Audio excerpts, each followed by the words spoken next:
Hi, my name is Caroline Dunn. I'm going to introduce myself now. I went to Georgia Tech. I was an electrical engineer at Georgia Tech, bachelor's, master's degree. I went on to do an MBA in marketing, and now I am one of the first 1,000 Amazon developers.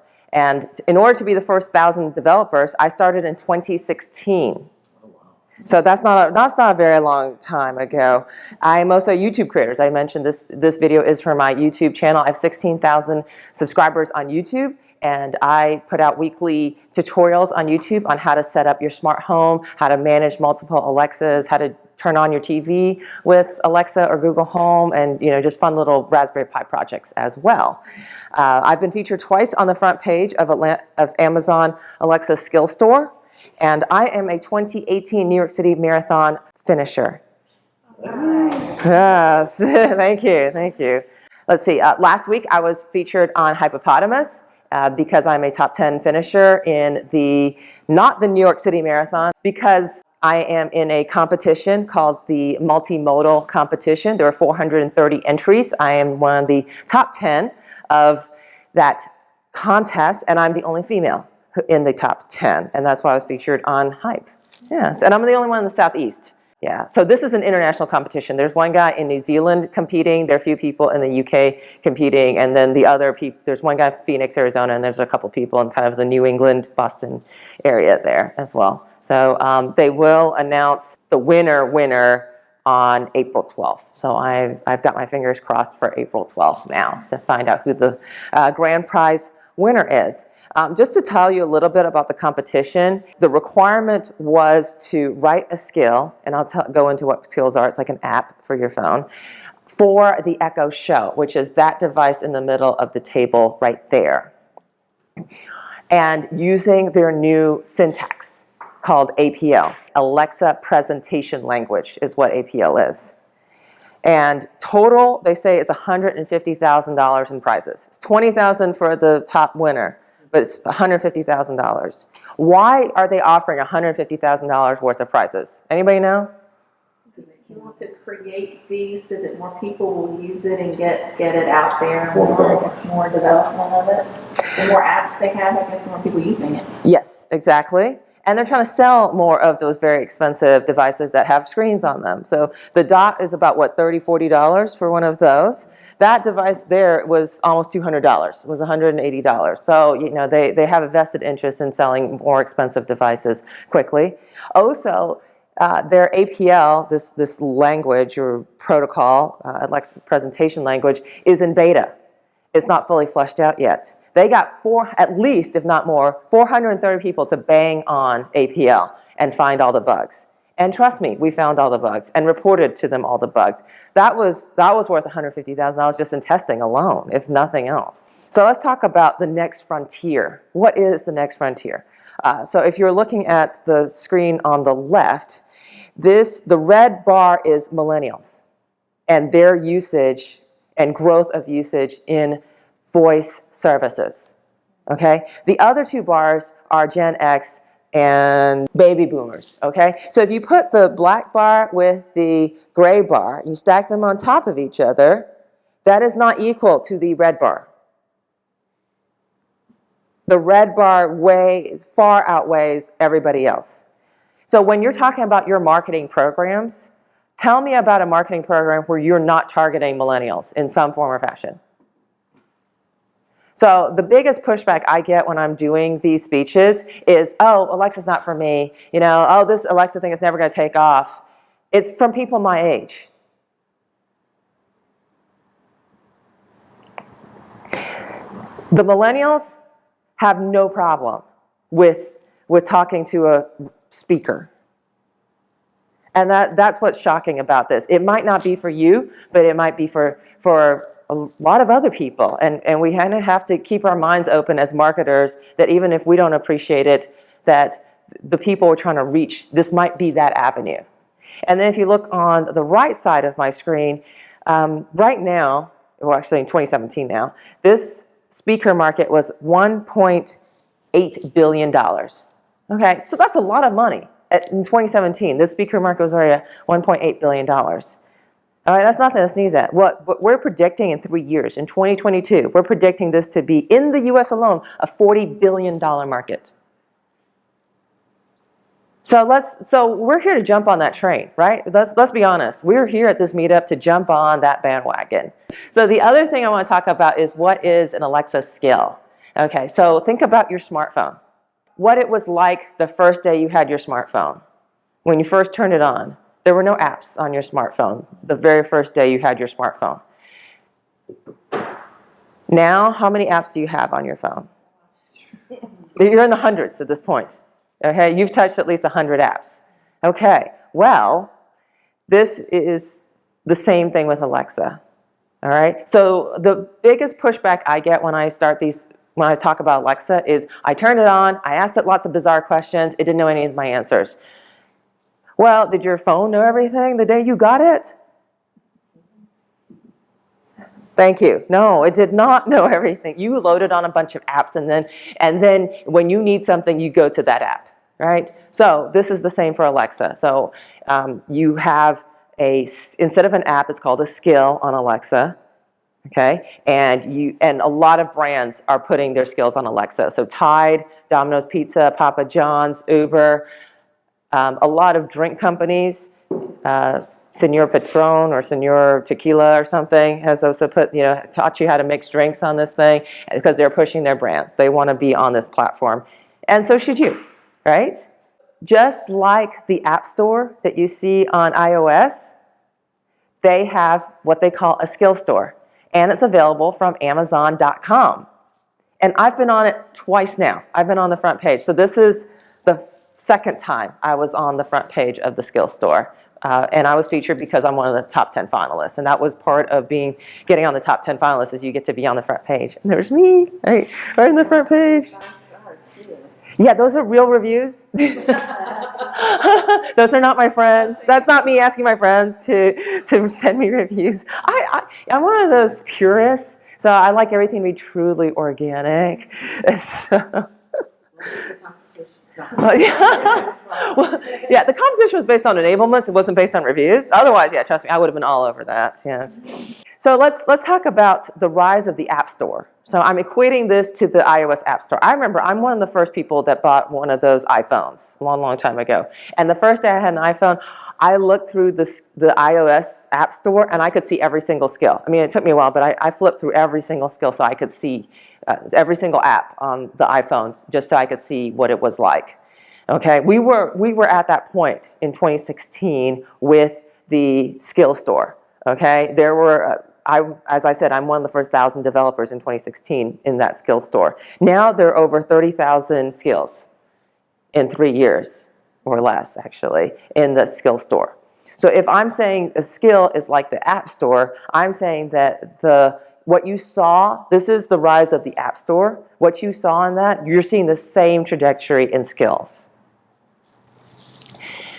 So that brings me to a really common question I get, which is, what about the other voice assistants out there? What about Cortana? What about Siri? And what about Google Home? All right. So I have a Google Home. I forgot to bring it tonight.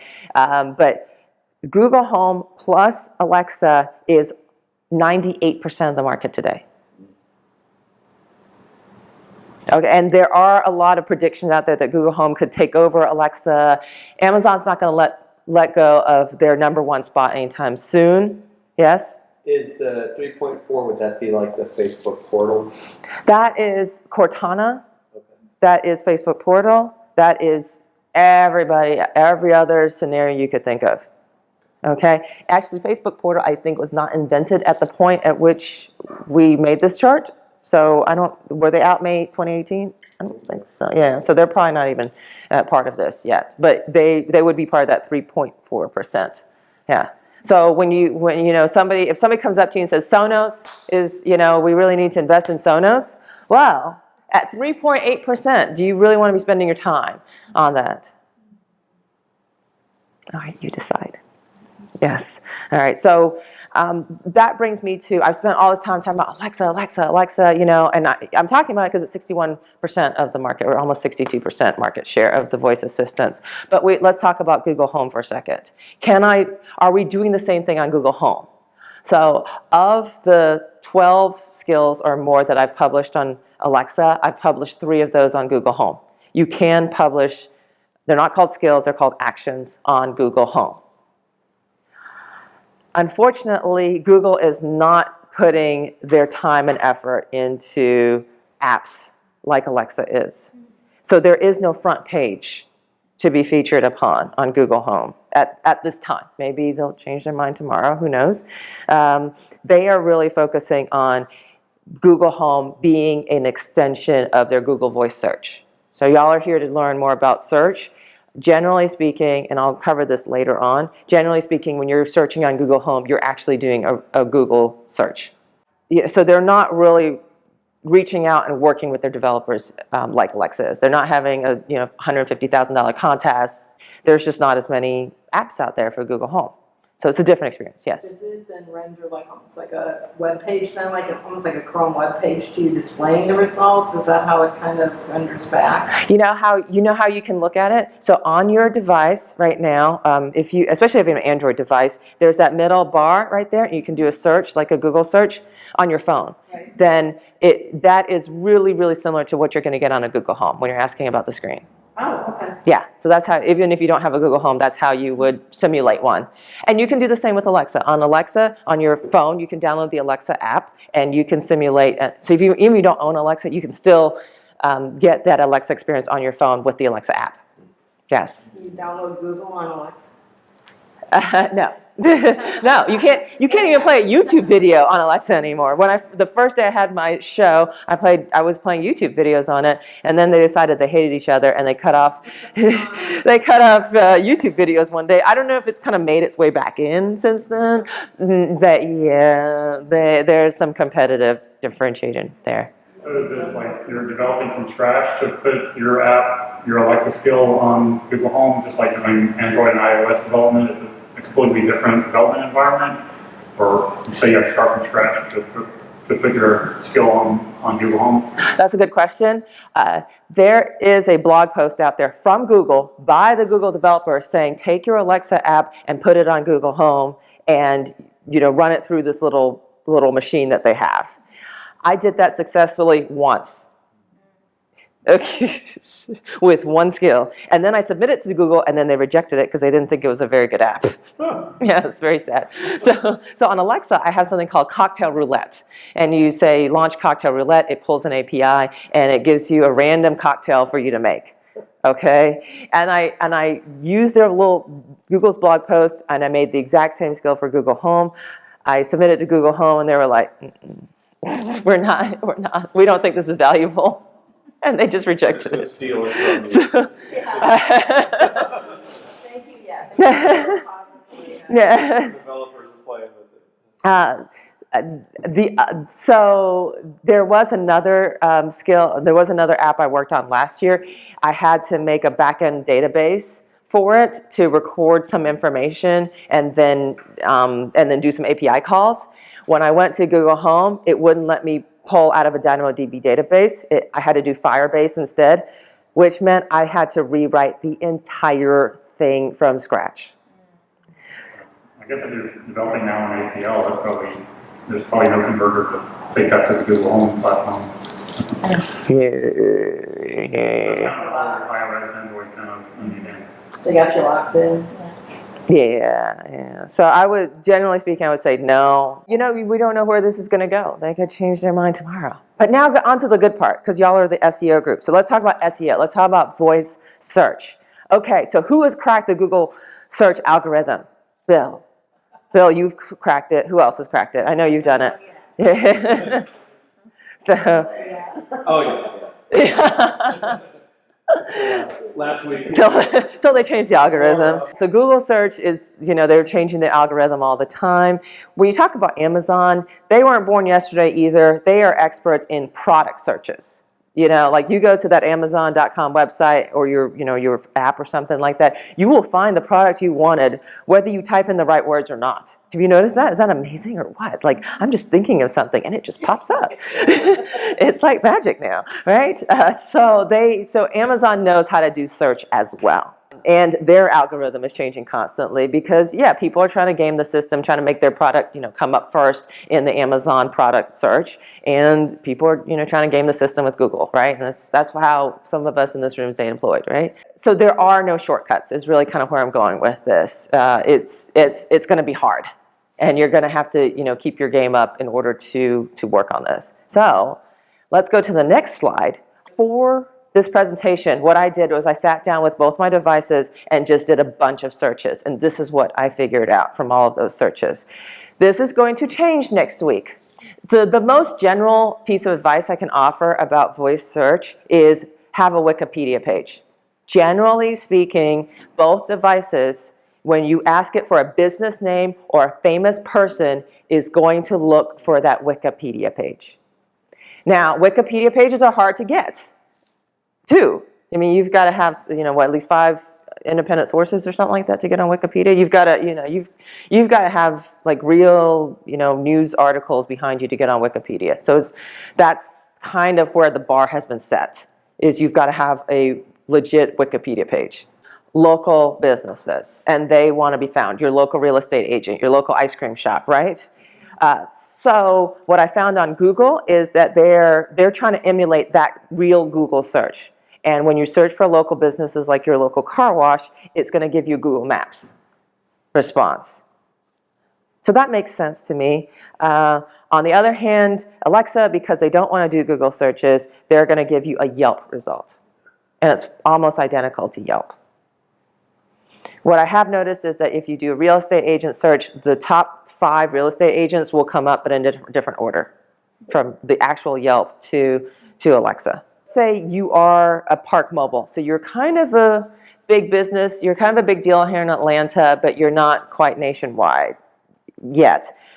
Google Home is performing a Google search and will actually find Park Mobile. Alexa will just say, I don't know what you're talking about, because they don't have that Wikipedia page. Where I'm going with this is that I have the Bing logo at the bottom. Last year, Alexa, or somebody, who knows who at this point, somebody announced that Alexa was going to do Bing searches instead of Google searches. I'm putting a question mark in front of that now. In all of my searches in preparation for this event tonight, I did not pull up a single Bing result. So it was happening last year. It was happening, the last time I did it, but last week it did not happen for me. So I don't know what's going on with that now. Yes, but they're definitely not doing Google searches on Alexa. That's one thing I've learned.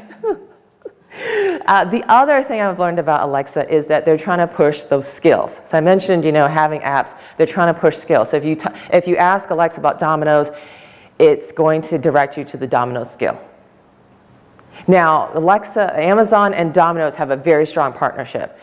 Domino's was the first pizza joint that partnered with Alexa, and Amazon did spent a lot of their own money promoting Domino's Pizza in some sort of joint arrangement that they came up with. And there are a couple other businesses like allrecipes.com that also got pushed by Amazon as well. They signed into some sort of agreement to do a lot of development and get on that front page for Alexa. So what I've noticed is that they are starting to recommend a skill when they don't know what you want, because they're refusing to do a Bing search, a Google search, and every other kind of search now.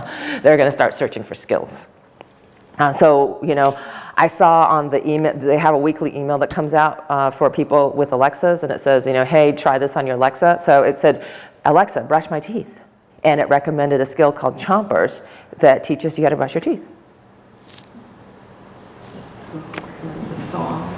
Yes. So that brings me to self-reflection. Let's have a minute of self-reflection in this meeting, right? Are people searching for your business by name on a voice device? I would say no. So there's like this huge interest from every real estate agent that's ever contacted me about how do I become the #1 real estate agent on everybody's Alexa device. But are people actually searching for real estate agents or know your name or trying to find you on a voice device? I would say no. They're asking for news, sports, weather. They're asking for entertainment. They're asking to play music. They're not, if you're looking for a real estate agent, you're probably going to Google. You're probably, using something that you're used to using at this point in time, especially with the screen, right? Okay, so is it that important to game the system so you can be the #1 real estate agent when you don't have, when they're actually doing a lot of Wikipedia searches? So that's something to consider as you are thinking about how to spend your time trying to try to play this voice search game, right? Are they actually even asking for your business? There are Alexa workshops put on by Amazon here in Atlanta. I've been to 2 of them so far, and the person running the workshop working for Amazon said that they do actually look at the top requests they get on Alexa that they can't answer. And at one point, they had a lot of requests for how do I cook an egg on Alexa. And that probably drove that All Recipes partnership that they got into, right? But they said that when they saw that they weren't answering, what questions they weren't answering, and it was how to cook an egg, their developers, started coding for how to cook an egg. They specifically, pulled a developer off just to answer that question because it was coming up. So Amazon is looking at what questions are being asked that they're not answering, and putting real development resources on answering those questions. So that's important to them. Yes. I don't know if this is where you would talk about it in this questions, because from my perspective, because I've been working with a friend out of Oregon, and what we're really seeing is it becomes creating content, like say for a realtor, they should have a flash briefing where they're talking about things in general about the real estate, and then they've got to push that content through other places to get people to subscribe to that skill. I mean, even though it's technically, I guess, flash briefing in itself is a skill, as opposed to just thinking that if I say, Alexa, Fusion Marketing, it won't know what I'm talking about, but if I have a show, in the sense that I'm doing on Alexa, then I'm going to start to have subscribers. Thank you. What can you do on Alexa? And that is absolutely a great piece of advice, and one that I was going to actually say tonight on the next slide is how do we get present on Alexa? And yes, one way is to develop your skill on Alexa so that you can be on every platform there is out there. So the old way of marketing was, I'm not going to get on that platform, I'm going to drive people to my website. How true is that today? I'm not going to be on Instagram because people are going to type in my website instead. Well, there's still some companies out there that want to say that. Yes, there are. Yes, and how do you feel about them? How accurate is that? I'm glad they're my competition. Exactly. You've got to be on every platform, whether it is Alexa or not. I think it all works. It's always one or the other. Yeah, absolutely. You want to be as many. So I'm not advocating, doing this. I'm advocating be on every platform. Alexa being one of them. And there's a super easy way for you to take your content and put it on Alexa. Now. No way. Yes, there is. And one of those is the flash briefing. So if you have a podcast, you can take that podcast and you can submit that URL as a flash briefing to Amazon. They will approve it and you will have a flash briefing. Yes. That's too cool. Yes. It's called blueprints.amazon.com. And now you can create Alexa skills without coding at all. If you just want to do a flash briefing, you already have your RSS feed. You find the blueprint that is for RSS feeds, and you put in your RSS feed, you put in all the information, and you are now on Alexa. If you want to do a flash briefing, you can do that in 5 minutes. It'll take your entire podcast, even if it's like 30 minutes long, or Yes, it will. Yeah, there are ways to tie the podcast in. Yes, all you need is so if you're on SoundCloud, you have a unique SoundCloud URL. If you're on Podbean, you've got your RSS URL, you pop it in here, it will get approved. Mine got approved within a day, and now I've got a flash briefing on Alexa in 1 day. So if you have podcasting is coming back in because of that. Because you've taken your podcast, you're on iTunes, you're on all these different podcasting, you're on Stitcher, you submit to Stitcher, you submit to all these different places, now you submit to Amazon too. And then you can link that to the website for people to go visit the skill through the website, which I think is really big for you guys. Yes, absolutely. But you already should have a page on your website called "This is my podcast," and here are all my different podcasts too.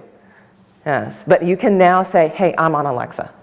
Yes. The other type of skill I encourage small businesses to make are Q&A skills. Just a skill that is your company name. So for example, I own corkornaments.com. So when I went out there, I made a skill called Cork Ornaments. Alexa, launch Cork Ornaments. And I showed them that I owned the domain name Cork Ornaments, and I could represent that as my company, and you can ask questions about my company called Cork Ornaments. So it was 5 questions, 5 answers when I started Cork Ornaments. So you don't even have to get like a separate URL, like a landing page type of thing. You could actually use your domain name. Exactly. You want to stake your claim with the domain name you already own on Alexa. Right? And even if it's 5 questions and 5 answers, you are on Alexa and people can find you. And that's separate from the flash briefing. No, it would be separate from the flash briefing as well, yes. Yeah, I would recommend that you do that. Now, Cork Ornaments does something different now. Cork Ornaments actually gives you projects with corks, so you can make an ornament now. And that was featured on the front page, by the way. Let's go back to right here. Where was I? Yeah. So here I am. This is Cork Ornaments. I was featured on the front page for that Cork Ornament skill. And it is a premium skill. Now I charge people $1 so that they can learn how to make ornaments with corks. They had so few skills and they were looking for a holiday themed skill that they contacted me and said, we would like to feature your skill on the front page. Yeah, that's a big deal. Okay. So on the domain side of it, does it make any difference whether it's .com, .biz, whatever? They will allow multiple skills of the same name. Okay, but it's doubtful the other guy with the .com or .org is going to do the same skill as you, right? But yes. So back 1 second, when you're talking about the 5 Q&A, so you should have your company name, whatever .com, that should all be there, not just your name. It should have the .com with it. No, I'm saying that when you submit to Amazon as a skill, and it is a skill, it's a 5 questions and answers about your business, you have to prove you own that domain name. Okay. That you're not representing some other company. Yeah. So you have to submit a screenshot of your GoDaddy so that you can show that I own this domain name and I'm making a skill about my business. Okay. That's all I'm saying about that. Yeah. That you prove. Okay. Yeah, that you're verifying that. Yeah. The other thing I've done is I created the Baby Einstein skill too, the story time. So now you can go, hey, Alexa, launch story time, and your kid can have an interactive adventure, a choose your own adventure, where they get to do what they want to do on Baby Einstein. So there's an under the sea story, there's a backyard story, and they get to meet different characters in the Baby Einstein stuff. So that's something I did. So this is kind of a smorgasbord of my skills that I've created here on Amazon. So all of these were all coded. The blueprints thing launched last month. The whole, being able to do it without coding started last month. So I spoke at the Woodstock WordPress meetup in February. They had not launched blueprints yet. So I gave them a speech about how they needed to learn how to code in JavaScript. Ooh. If you're taking slide pictures, this is the picture I would recommend that you take a picture of. This is all of the resources for free that you can get on learning how to get involved with this whole Alexa thing. If you're developing a skill with blueprints, I assume you have a limited set of capabilities versus doing a full-fledged APL type app, right? So obviously they can't give you everything if you're not doing any coding, right? Correct. How complex can you get using blueprints, I guess? Not very. All right, so blueprints right now, and they're increasing the number of blueprints that are available, but right now blueprints is down to question answer, trivia skills, the flash briefing stuff, the RSS feed, and really variation, and then variations thereof of those categories. So is the blueprint kind of like it's a template that's kind of already laid out for you? Yes. You see blueprints. I'm at blueprints.amazon.com, right? All right, so if you have a podcast. So because of this whole thing, I started a podcast. So I've got the Caroline Marketing Blog podcast now on SoundCloud, right? So you see that.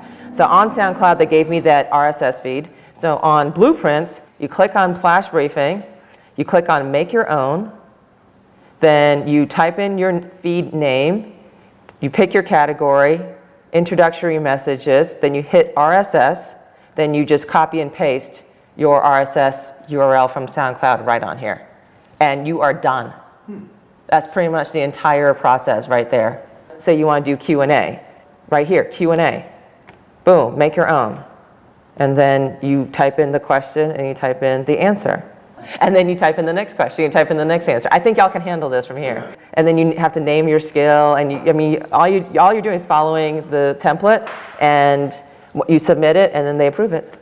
So if you're using Blueprints, so you have to do that through your developer account? Yes, yeah. So yeah, if you're on blueprints.amazon.com, you will have to create a developer account, but you can use the same login and password as you do for your shopping account.